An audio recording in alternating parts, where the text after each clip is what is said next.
Okay, thanks for following along with me. How are y'all doing out there? I hope you're doing well. Before I start and have this all happy, joyous video, I know there are people in the country going through an extreme with the fires in California. So my prayers and thoughts go out to them. And if you can give to any of the organizations out there that you trust, please do so. Or if you're out there, please help. Okay, without that in front of us, thanks for following along with my Valentine and spring collection. And actually, some of these will be my signature scents. This is my candle. I'm a candle newbie. When I say newbie, it's been over 6 months since I've been doing candles, but I've learned a lot. I study. If you want to make candles, I study probably every day on YouTube. It takes a very long time to get the right scent, wax, and wicks, and vessels, by the way. So I am getting ready to prepare, and you're going to see a whole video on this, going to prepare my Clio vessels. That's what they're called. They are the most beautiful vessels. I don't want just someone to smell a candle and think, oh, that smells so good, which they are going to smell this candle and think it smells so great. I want it to be a whole sensory experience. A beautiful candle vessel, something they can use afterwards. I love them to feel like maybe that fragrance takes them away, gives them peace and joy. That's what my, I guess, goal is with candle making and anything. And I want it non-toxic. You can't have peace and joy if you have toxic candles and you're coughing afterwards or irritated eyes or whatever it is. I remember going into a home one time and they had candles all over. It's so beautiful. It smelled so great. Actually, I didn't know it was irritating me until, this may be a TMI, until I blew my nose the next day. Black soot literally came out. You don't want that. That's toxic. That's not good for you. I can't imagine what it did. Anyway, that was a long time ago. And I think then I realized, and it was probably 20 years ago, then I realized, wow, I wasn't so into non-toxic stuff in my 20s necessarily, but it sort of got me on the right road. So shortly after, probably 5 years later or so, I started getting in this non-toxic, natural, cleaners, fragrances, candles, food, all of that. It all impacts you. So before I start the candles, what I'm doing right now, and this is probably turning out, I don't know, actually, I'm so new to videotaping. I have no idea if this is in reverse or mirrored. I'm assuming it is. Maybe it's not. So I am putting a combination of apricot coconut wax, beeswax, and another wax. They're all natural though, but I felt as I did my testing, this was the wax that took the longest to burn and the most fragrant. So when someone gets my candles, as I'm learning, apricot coconut wax is great, and actually it does burn very slowly, but this may be just a twidge slower. So I hope that you follow along. So I did all my calculations. Oh wow, that's a phone call. I need to answer that. But that's me. Okay, so back to the drawing board. So make sure all your calculations are done. I'm calculating how much each wax I need. I'm going to distribute all of that wax, how much fragrance oil I need. I'm going to prepare the vessels, which you'll see a video of that also, and have my fragrance oil out. So once it's melted, I pour it in, pour the fragrance oil, pour it all into the vessels, and it's all right there. So I also have, just in case, I do everything in grams as well. I do everything in ounces and grams because sometimes I think, especially with the fragrance oils, there's not that much. And I do think the grams are just a little bit more accurate. You can do it however you want to do it, but I definitely do the grams. Also, sometimes my scale acts a little funny. So I make sure I have my calculator. I take a picture of how much my pouring pitcher weighs. So just in case my scale goes out and I'm not sure of how much wax is in there, I want to make sure I know how much that vessel or the pouring pitcher weighs, so I can just subtract that out of there just in case something funky happens. I don't want to start all over. So I make sure I have my calculator, pen and paper. I take a picture or write down how much the vessel weighs, and I'm good to go. So follow along with me.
Okay, so now I'm gonna measure my wax. I have these 3 waxes, apricot, coconut, they're all natural.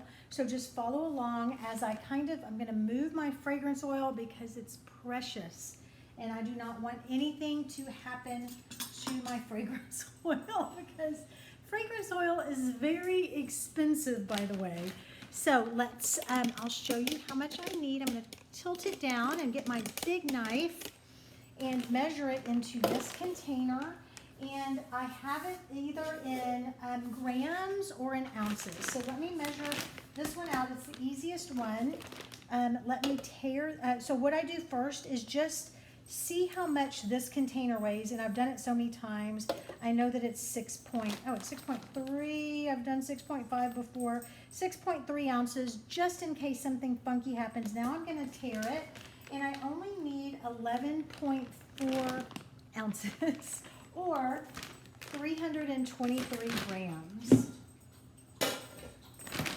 And let me measure 323 grams out.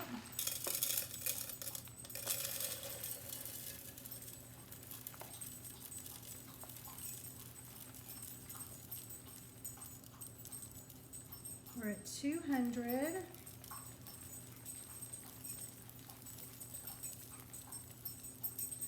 There we go. And that is a little bit over, so I'll take a little bit. That's why you wear your gloves. Take a little bit out of there. There we go. Perfect. 323, and I'm going to put that right in here. Next, I'm going to measure my apricot coconut wax, which is a little bit harder. Apricot coconut wax is sorry. New at this.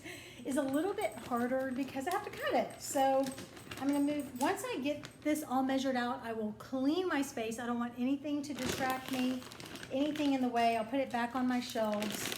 So I'll put this to the side now, and I'm gonna cut my apricot coconut wax, and this one is at 45 ounces or 1,200 grams. So most likely I'm gonna go in ounces here.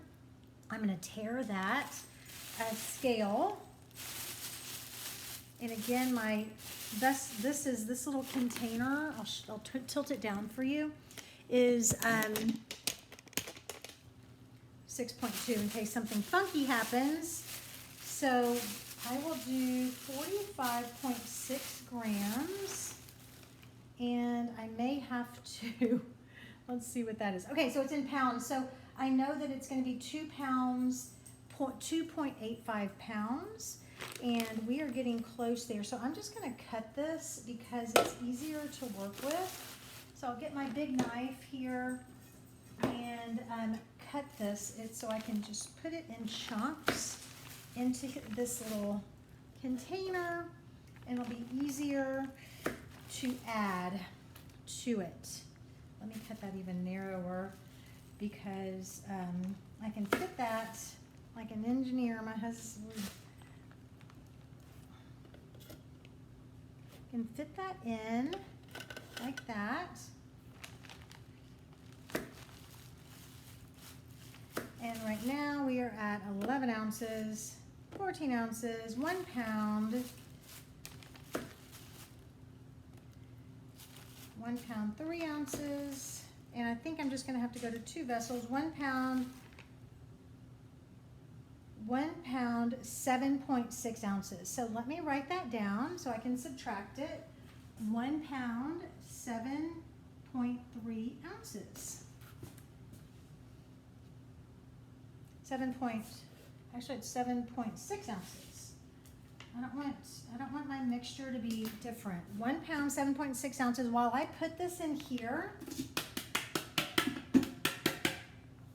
I'm going to do that calculation and come right back. Okay, I did the calculation. I only need 624 grams left. So let me tear my scale. And so I'm halfway there. So I know that I've got to fill this up most likely. As I cut this, you'll see we're at 238 grams, 485. I need to go to 624. This probably will do it. Nope, 550. I'm almost there. I'm going to touch that scale because it acts funny. And I need to get to 624. It's just at 616. I'm almost there. 618, just that little bit. Probably a little bit more. 620, I'm almost there. And that put me way over. Let's take this little piece off. 629, I'm almost there. Or I might add there, I just need to take a little bit off. Yep, perfect, got it, finally. Okay, so you'll be able to see everything inside of my wax melter. I'll take these off now that I'm finished with the wax.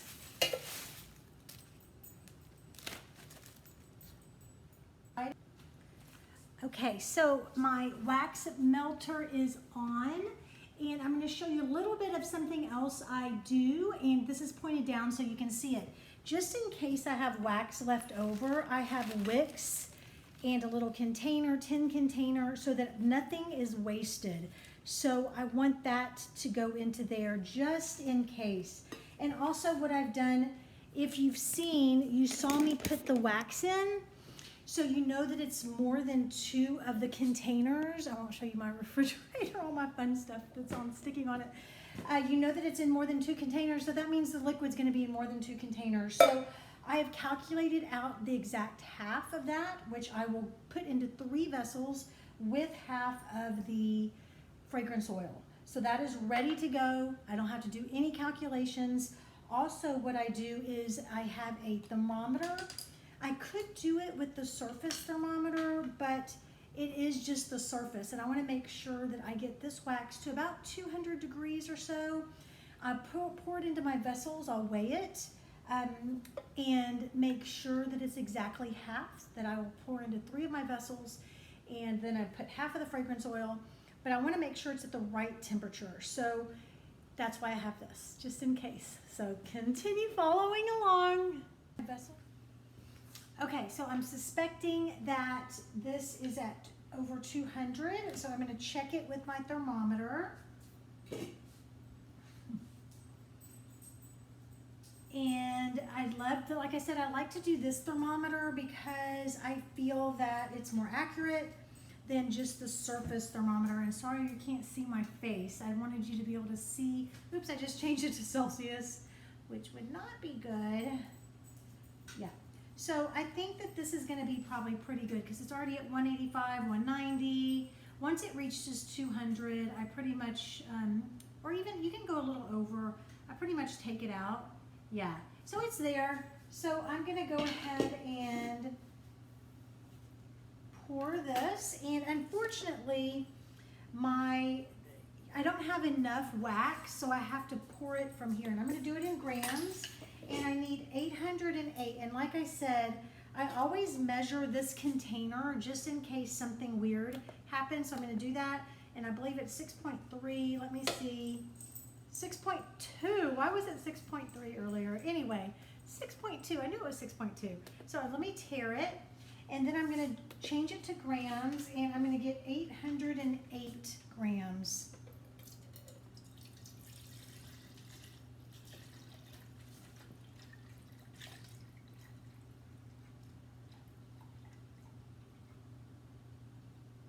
Which will be about half of it, and hopefully half of it, actually, yep. Okay, so that was a little bit over, so this should keep about, this is why I always measure this little container, and it's 8 grams. What do you do? What do you do? So I'll show you what I do, and actually let me just pour a tiny bit more, see if I can just get it so I don't have to resort to the dropper. Not yet, 800, still 800. Well, it should have gone up by now because any little bit tends to obviously 803.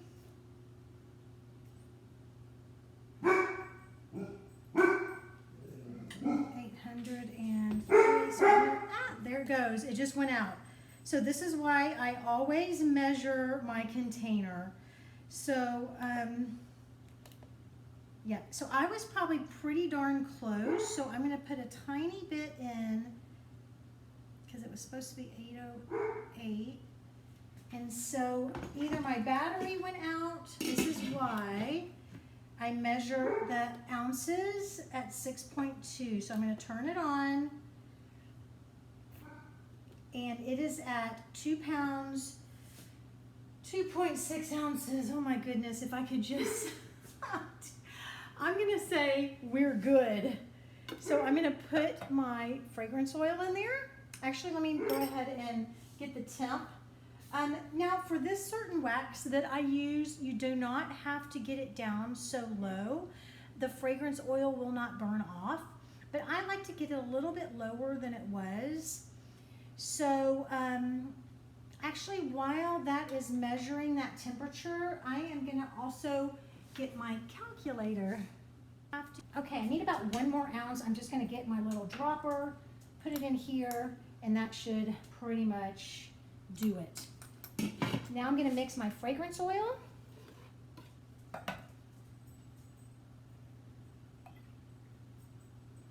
And I'm gonna stir it for 2 minutes.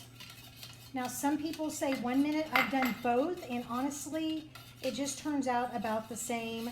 Maybe I'll do 1.5 today. Ooh, and it smells so good. I can see my dog in the background trying to get attention. He just got the blanket out of there. Not good, Scout, not good.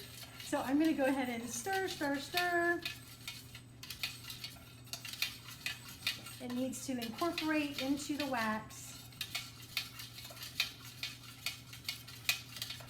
And you get the boring job of watching this, but just know that it will be done in just about a minute, literally about a minute.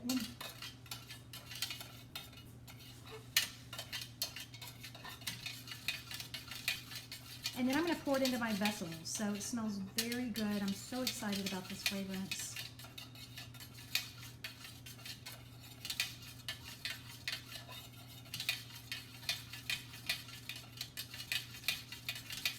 Okay, that's going to do it. I'm going to wipe this down, and then now I'm going to pour it into my vessels. I did get some on the counter.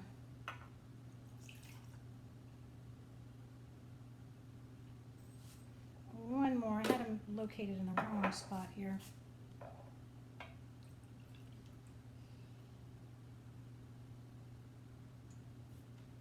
make them even. This is perfect. Perfect, perfect. I'm so excited about these because these vessels are absolutely gorgeous. And whoever buys one will be very lucky. Now I'm going to do the other one, but I'm not going to bore you.